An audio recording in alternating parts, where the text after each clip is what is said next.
Labą dieną. Ačiū už pakvietimą skaityti pranešimą. Ir šiandieną skaitysiu pranešimą apie kardioembolinio insulto diagnostikos labirintus. Taigi kardioembolinės kilmės insultas sudaro apie ketvirtadalį visų išeminių galvos smegenų insultų, tačiau pasiniu metu paplitimas yra didėjantis dėl senstančios populiacijos ir ypač vakarų Europoje, kur pagal registrų duomenis paplitimas siekia net 30-35%. Ir žinome, kad lyginant su kitais insulto potipiais, kardioemboliniams insultams būdinga sunkesnė eiga, blogesnė prognozė ir be tinkamos antrinės prevencijos jų pasikartojimo dažnis siekia net 12% per metus. Ir nepaisant to, kad visiems insultam būdingas panašus rizikos veiksnių profilis, šiem insultam antikoagulacinis gydymas reikšmingai sumažina pakartotinio insulto riziką, tad kardioembolinio insulto tiksli diagnostika ir diagnozės nustatymas iš esmės yra gydymo ir prognozę keičianti diagnozė. Ir kalbėdami apie kardioembolinį insultą, mes negalime neaptarti kriptogeninės kilmės insulto ir esos insulto apibrėžimo, kadangi juose slepiasi nediagnozuoti kardioemboliniai insultai. Tad apie 20-30% visų insultų lieka etiologiškai nenustatyti, nepaisant plataus ištyrimo, yra įvardėjami kaip kriptogeninės kilmės insultai, iš kurių apie 17% sudaro nenustatyto šaltinio embolinis insultas. Kriptogeninio insulto apibrėžimas, jisai apima insultą be aiškios nustatytos priežasties, tai galėtų būti situacijos, kuomet yra konkuruojančios dvi ir daugiau insulto etiologijos, taip pat situacijos, kuomet yra atliktas detalus ištyrimas, tačiau etiologija aiški nėra nustatyta, arba situacijos, kuomet yra nepilnai vykdytas ištyrimas. O tame tarpe esus apibrėžimas yra siauresnis, reikalaujantis, jog būtų atlikti minimalūs tyrimai, kad nebūtų nustatyta lakunarinės išemijos, kraujagyslės stenozės reikšmingos, taip pat nebūtų didelės rizikos embolijos šaltinių ir atmestos kitos patikslintos insulto priežastis. Tai tam, kad nustatyti esus diagnozę, reikalinga išpildyti minimalius diagnostinius kriterijus. O pranešime aptarsime būtent apie esus insulto diagnostikos galimybės ir žymenis, kurie galėtų mus nukreipti teisingą diagnostikos linkme. Ir pradant nuo radiologinio embolijos žymenų, manoma, kad tam tikri pakitimai galėtų nurodyti į embolinį insulto mechanizmą, tačiau tai nebūtinai yra kardioembolinis mechanizmas. Tai galėtų būti ir paradoksinė embolija, tromboembolija nuo aortos lanko ateromos, jie taip pat gali pasireikšti panašiai žymenimis. O įrodymai, kad tokie pakitimai yra siejami su didesnė PV tikimybė, taip pat yra dviprasmiški. Ir MONDA-FIS randomizuoto klinikinio tyrimo subanalizėje buvo nustatyta, kad platesnis išemijos tūrio pasiskirstimas ir multikomponentiškumas buvo siejamas su didesne subklinikinio PV nustatymo tikimybė, tačiau tyrime buvo naudota volumetrinė išemijos analizė ir taip pat išemijos židinio segmentavimo analizė, kuri nėra įprastai taikoma klinikinėje praktikoje, todėl šie rezultatai yra sunkiai pritaikomi kasdienoje. Kitose tyrimuose, pavyzdžiui, Crystal AF randomizuoto klinikinio tyrimo subanalizėje nebuvo nustatytos reikšmingos asociacijos tarp insulto lokalizacijos, dydžio, skaičiaus su prieširdžių virpėjimu ir priešingai nei MONDA-FIS studijoje čia radiologinius tyrimus vertino neuroradiologai ir vertino pagal įprastą klinikinę praktiką. Taip pat diagnostinis tikslumas buvo taip pat tirtas ir metaanalizėje, būtent daugybinių išeminių pakitimų tikslumas nustatant kardioembolinės kilmės insultą DVI sekoje ir buvo nustatyta, kad tokie židiniai yra specifiški, tačiau nepakankamai jautrus tam, kad nustatyti kardioembolinę insulto kilmę. Ir taip pat ekspertų sutariamumas dėl būtent TAUST potipio vien tik tai remiantis radiologiniais žymenimis yra vėlgi vidutinis. Tad remiantis radiologiniais žymenimis pakol kas numatyti, kad tai yra tikrai kardioembolinės kilmės insultas, patikimai negalime. O kalbant apie pačius embolijos šaltinius, tai mes juos galime skirsti į dvi rizikos grupės, didelės mažesnės rizikos grupės, labiau galbūt neapibrėžtos rizikos grupė. Iš jų dažniausias yra prieširdžių virpėjimas, kuris siekia 50% dažnį, tačiau kalbant apie kardioembolinės kilmės insultą, svarbu nepamiršti ir kitų galimų priežasčių ir ypač struktūrinių. Ir kalbant apie struktūrinių pakitimų diagnostiką, mes daugiausiai remiamės ultragarsiniais tyrimais. Pirmo pasirinkimo tyrimas yra transtorakalinės širdies ultragarsinis tyrimas, kuris mums suteikia nemažai informacijos, tačiau pilnai negali atmesti kardioembolinio mechanizmo. Transesophaginės širdies ultragarsinis tyrimas yra labai reikšmingas, nustatant tam tikras patologijas kaip kairio prieširdžio ausytės trombą ar patvirtinant atvirą ovalią angą, tačiau jo invazyvumas ir prieinamumas yra ribojantis faktorius. Ir paskutiniu metu populiarėjantis tyrimas yra širdies kūninė tomografija su kontrastavimu, Tai yra tyrimas, kuris gali būti kaip alternatyva tam tikrom patologijom nustatyti. Gali būti atliekamas momentiškai kartu su galvos ir kaklo kompresijos tomografijos angiografija net rūmiuoju periodu.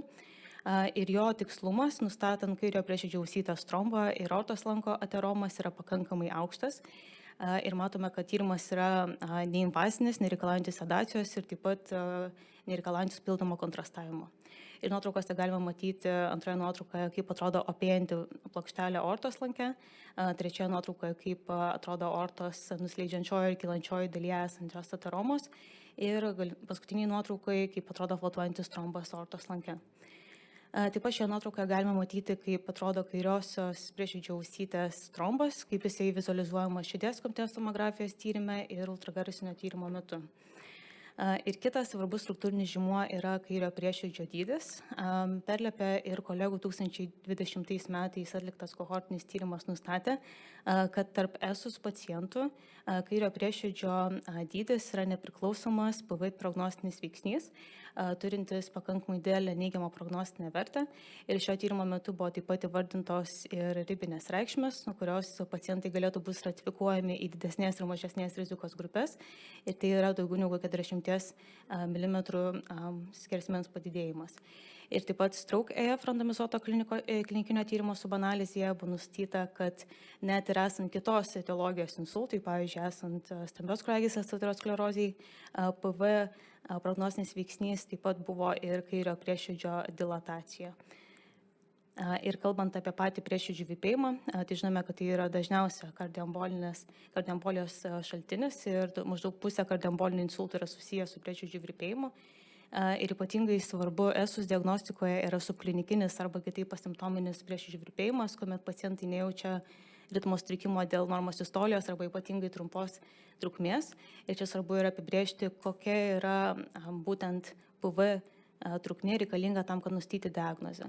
Tai pagal gairias reikalinga bent 30 sekundžių trunkantis PV epizodas elektrokardiografijoje arba bent 6 minutės trunkantis PV epizodas registruojant implantuojamais kardiomonitoriais. Ir toks didžiulis skirtumas tarp reikalaujamos trukmės yra dėl to, jog gydymas ir prognozė esant trumpesniam negu 6 minučių periodui monitoruojant implantuojamais kardiomonitoriais kol kas nėra apibrėžtas ir pilnai aiškus. Ir su klinikinio PV diagnostika būtent tarp ESUS pacientų taip pat buvo publikuota apie tai gairėse 2022 metais Europos insulto organizacijos ir gairėse nagrinėta įvairi monitoravimo trukmė. Tai 1, 3, 10 dienų Holterio monitoravimas, taip pat monitoravimas trunkantis nuo 1 iki 36 mėnesių. Tačiau galiausiai optimali monitoravimo trukmė išlieka nežinoma. Tačiau tyrimuose išryškėjusi tendencija yra tokia, kad kuo ilgesnis EKG monitoravimas, tuo didesnė tikimybę nustatyti subklinikinį prieširdžių virpėjimą. Gairėse nurodyta, kad minimali siekiama monitoravimo trukmė turėtų būti 24 valandos, tačiau rekomenduojama pagal galimybės rinktis 48 valandas. Ir taip pat kita tendencija išryškėjusi yra, kad ankstesnė monitoravimo pradžia yra sietina su didesnė subklinikinio PV nustatymo tikimybė. Ir šiame grafike galime pamatyti tą pačią tendenciją, kad didžioji dalis prieširdžių virpėjimo atvejų yra nustatoma per pirmas 7 dienas nuo išeminio įvykio, kitas trečdalis nustatoma per pirmus 3 mėnesius ir tuomet su papildomu kiekvienu 3 mėnesių laikotarpiu nustatoma dar po 5% papildomų PV atvejų. Tai dėl dažno asimptominio ir paroksizminio PV pasireiškimo, PV diagnostika naudojant vienmomentinę elektrokardiografiją gali būti sudėtinga, tačiau yra nemažai pasirinkimų ilgesnės trukmės EKG monitoravimui, tai skyriai naudojant telemetriją, serijinio EKG fiksavimas, Holterio monitoravimas, išorinės monitoravimo priemonės ir implantuojami monitoravimo prietaisai. Gairiose labiausiai yra akcentuojama implantuojamo monitoravimo prietaisai, tačiau taip pat minima ir progresyvi monitoravimo strategija. Tai rekomenduojama pradėti nuo vienmomenčio EKG registravimo pacientui dar esant skubios pagalbos skyriuje, tuomet esant su telemetrija pacientui jau esant neurologijos skyriuje, ypač pirmą parą, kuomet paciento judėjimas yra apribotas, toliau tęsiant su Holterio monitoravimu, kuris galėtų trukti nuo 2 iki 3 parų ir tuomet pagal galimybės tęsti ambulatorinį monitoravimą su išorinio monitoravimo priemonėm, implantuojamais monitoravimo prietaisais ir galiausiai ir išmaniaisiais renginiais. Rinkoje yra nemažai prieinamų įrenginių būtent epizodiniam EKG registravimui, pavyzdžiui, kaip Zenicor nykščio EKG, kuris turi puikų sutariamumą su elektrokardiografija. Taip pat yra MyDiagnostic, tai rankose laikomas lazdelės formos įrenginys, kurio tikslumas nustatant prieširdžių virpėjimą yra apie 95%. Taip pat rinkoje yra nemažai renginių, kurie yra skirti ilgalaikiam ritmo sutrikimų monitoravimui. Vienas jų yra Zao XT, tai yra viena derivacija registruojantis pleistras, kurį galima naudoti apie 14 dienų. Ir jis yra ypatingai populiarus JAV rinkoje. Ir taip pat jau paminėti ir išmaniuosius įrenginius, tokius kaip Fitbit ir Apple Watch, kurie naudoja fotopeltizmografiją būtent širdies dažnio nustatymui ir širdies dažnio variabilumo registravimui ir pagal poreikį gali registruoti ir vienos derivacijos elektrokardiografiją ir jų tikslumas nustatant prieširdžių virpėjimą yra pakankamai aukštas. Tęsiant apie žymenis, svarbu paminėti ir laboratorinius kardioembolijos žymenis, tai įskiriami du natriuretiniai peptidai, NT-proBNP ir MR-NP. Tai šiuo metu turintis didžiausią klinikinę vertę identifikuojant pacientus, kuriem galėtų būti naudingas ilgalaikis monitoravimas. 2022 metais Šveicerio ir kolegų publikuota analizė pateikė koncentracijų ribas, kurias galima naudoti, kategorizuoti pacientus į mažos, vidutinės ir didelės rizikos grupės. Tai tyrimo metu buvo nustatyta, kad mažos rizikos pacientams, net ir taikant ilgalaikį monitoravimo, prieširdžių nustatymo tikimybė buvo sąlyginai žema, o didelės rizikos pacientams ilgalaikis monitoravimas buvo labiau kliniškai vertingas. Tęsiant apie laboratorinius žymenis, taip pat klinikinėje praktikoje dažnai susiduriam su didelio jautrumo troponinų ir didimerais. Tai jų vertės būna didesnės kardioembolinio insulto atveju, tačiau diagnostinis tikslumas tikrai yra ribotas. Ir normalios šių žymenų vertės nurodo, kad kardioembolinio insulto tikimybė yra maža, tačiau remintis šiais rodikliais atrankos ilgalaikiam ritmo monitoravimui atlikti tikrai negalime. Ir nepaisant esamų diagnostinių galimybių, Europos insulto organizacija rekomenduoja naudoti implantuojamus monitoravimo prietaisus vietoj bet kokių kitų išorinių naudojimo renginių. Tai taip yra dėl to, kad šiai akimirkai atlikti randomizuoti klinikiniai tyrimai tik su implantuojamais kardiomonitoriais, bet ir atlikti tyrimai turi reikšmingų metodologinių trūkumų. Tai šiai akimirkai yra pateikta stipri rekomendacija už intervenciją, kadangi implantuojami kardiomonitoriai dėl savo monitoravimo trukmės yra pranašesni negu visi kiti, ir pacientui rizika yra pakankamai žema.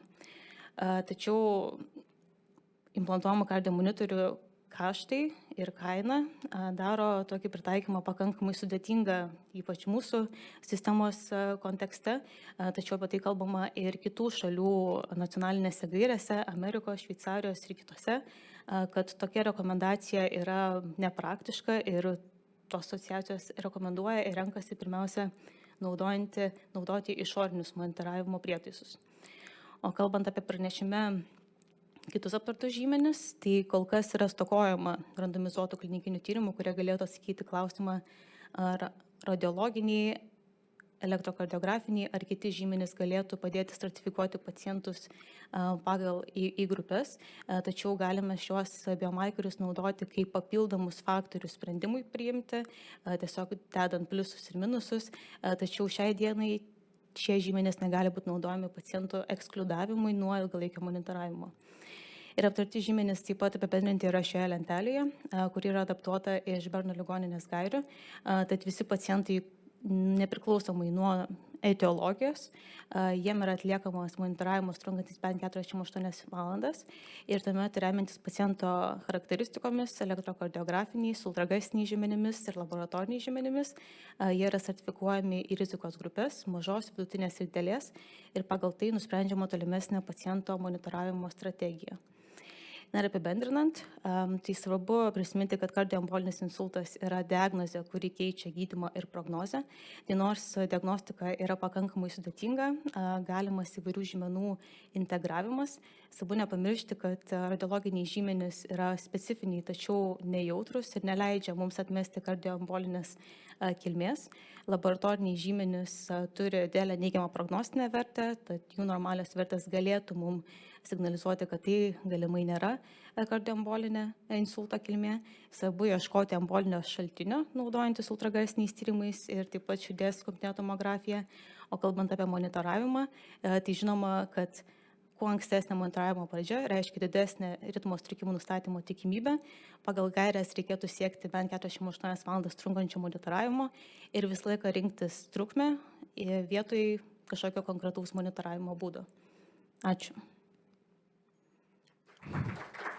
Ačiū labai, Ievai, už tikrai išsamų įdomų pranešimą. Galbūt tų klausimų iš salės?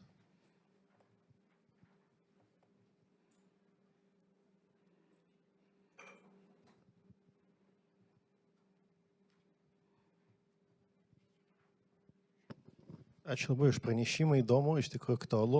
Klausimas būtų, yra keli klausimai. Vienas klausimas turbūt pirmiausia, jūs paminėjote širdies kompiuterinę tomografiją. Gal turit patirtį, gal turite kaip ją pritaikyti savo klinikinį praktiką, gal pritaikyti algoritmus, kokius įvedėt? Šiaip ligoninėje pas mus nėra taikoma, bet esu mačiusi kitoje ligoninėje, kaip tai yra daroma. Kiekvienam pacientui yra atliekama širdies kompiuterinė tomografija, šiaip yra tam tikrų apribojimų. Tai neatliekama yra vėlyvoje fazėje kontrastavimas ir tai gali atsakyti į klausimus dėl trombo, kremė prieširdyje ir skilvelėje, taip pat dėl aortos ateromų. Tačiau vertinimui dėl vainikinių arterijų aterosklerozės ir kitų pakitimų reikėtų, kad kompiuterinė tomografija būtų taip pat kartu su valdomu širdies ritmo dažniais, turi būti mažiau negu 65 ir taip pat monitoruojama kartu su elektrokardiografija. Tai išplėstinis širdies tomografijos naudojimas yra ūmiuoju periodu nelabai toks galimas, bet atsakyti klausimą, ar yra trombas, ar yra ateroma, pavyzdžiui, apėjanti, tai įmanomas.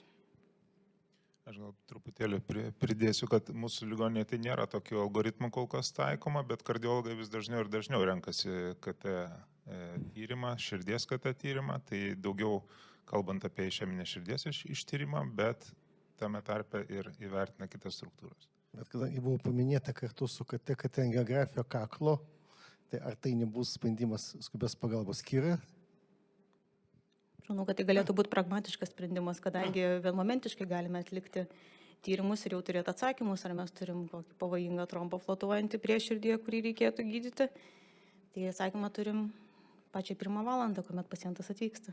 O ką radiologai apie tai manytų? Tai vat, aš tą ir norėjau pakomentuoti, kad radiologai ko gero neįvertins tų visų subtilių pokyčių, dažnai koncentruojasi į tą klausimą, kuris keliamas, tai yra trombozės smegenų arterijose, ten aortos lankas praktiškai dažniausiai nėra aprašomas ar įvertinamas.